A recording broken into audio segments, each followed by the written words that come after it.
नमस्कार प्यारे हिंदुस्तान न्यूज 24/7 में आपका हार्दिक स्वागत है। खबर आदमपुर से। आदमपुर उपचुनाव में प्रत्याशियों ने जीत दर्ज करवाने को लेकर अपने प्रचार अभियान में लाई तेजी। कांग्रेस प्रत्याशी जयप्रकाश और जेपी ने कुलदीप बिश्नोई पर साधा निशाना। कहा, जब विधायक और सांसद रहते हुए मैं अपने हल्के के काम करवा सकता हूं तो कुलदीप बिश्नोई ने क्यों नहीं करवाए।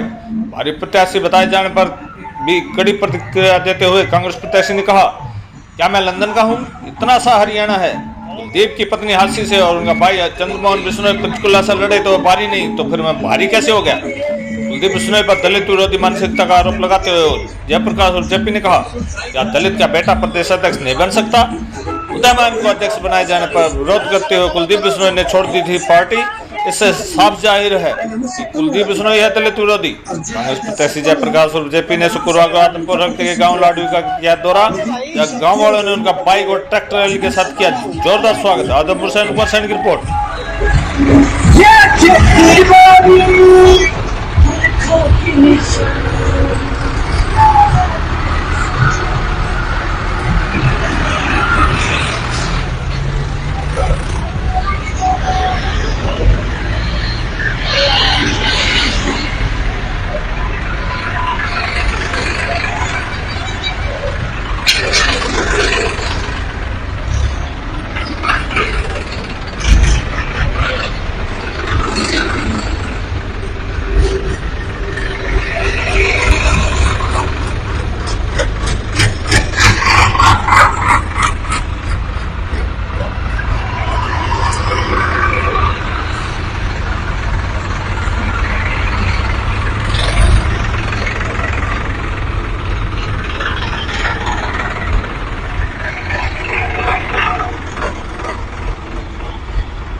जैसे ही कांग्रेस पार्टी ने हरियाणा प्रदेश कांग्रेस पार्टी का अध्यक्ष चौधरी उदयभान जी को बनाया, अगले दिन बयान दे दिया कि भाई ये ठीक नहीं बनाया, मैं ठीक था, ये गलत था।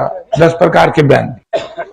नाराज हो गई। पार्टी ने कहा कि दलित समाज टोटल 20-22%। अब 22% समाज का की अनदेखी करना किसी भी पार्टी के बस की बात है। उदयभान एक बहुत विद्वान है। आज का पॉलिटिशियन ने 1987 में एमएलए बन गया था, उस वक्त में एमपी बना। इनके पिताजी पॉलिटिक्स में थे, इनके दादाजी जैसे ही भारत आजाद हुआ 1952 में म्युनिसिपल कमेटी होटल के चेयरमैन बने और कुछ भी ना बने।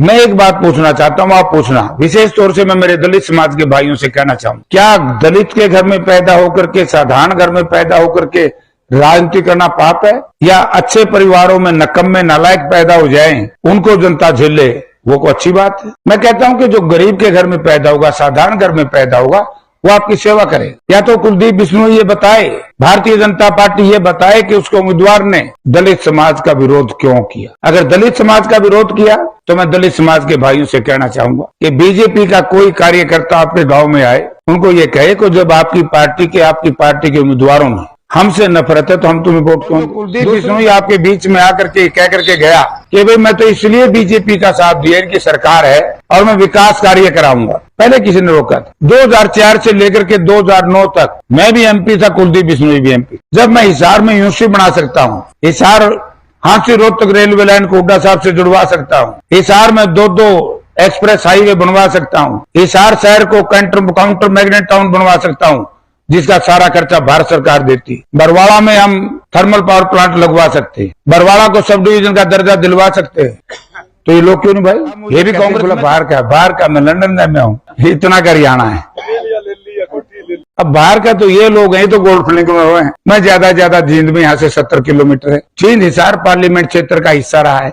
कलायत से मैं चुनाव इंडिपेंडेंट जीत के आया, वो भी हिसार पार्लियामेंट क्षेत्र का हिस्सा रहा है। आदमी का नेतृत्व होता है जिसको लोग स्वीकार करें। मतलब कुलदीप बिश्नोई की धर्मपत्नी हांसी से लड़े तो बाहर की नहीं, उनका भाई पंचकुला से लड़े को बाहर का नहीं, जयप्रकाश यहाँ चुनाव लड़ रहे तो जयप्रकाश बाहर का। इस तरह की पॉलिसी क्यों, इस तरह का प्रचार क्यों। कुलदीप बिश्नोई ये कहे कि मैंने ये किया है, और मैं अब कहता हूं अंत में, मैं एमएलए था, वो भी एमएलए था, हम 5 साल एमएलए भी इकट्ठे रहे, 5 साल हम एमपी भी इकट्ठे रहे। एक दिन आकर के ये बता दो कुलदीप बिश्नोई कि आदमपुर हल्के का कोई भी इशू जो असेंबली में हमें इख्तियार मिला है